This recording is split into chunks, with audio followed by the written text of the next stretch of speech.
Welcome to Let Me Fix This. Enjoy the video. In this video, I will explain how to program your Cadillac XT6 key fob. This guide will walk you through the simple steps to synchronize a new or replacement key fob with your vehicle. It's important to have all existing key fobs ready before you begin, as they will also need to be reprogrammed during this process to ensure they continue to function correctly. Let's get started with the preparation.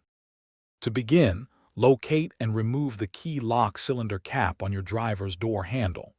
Insert the emergency key into the cylinder and turn it counterclockwise to the unlock position 5 times within 10 seconds. Your driver information center will then display Remote Learn Pending.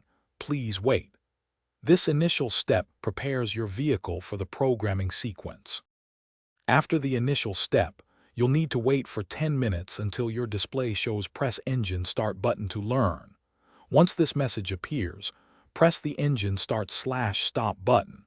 Next, place your new smart key fob into the designated transmitter pocket, usually found in the center console.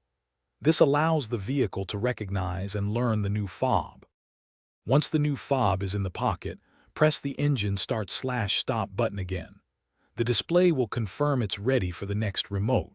Remove the fob from the pocket and press either the lock or unlock button to finalize its programming. To exit the programming mode completely, press and hold the Engine Start/Stop button for approximately 12 seconds.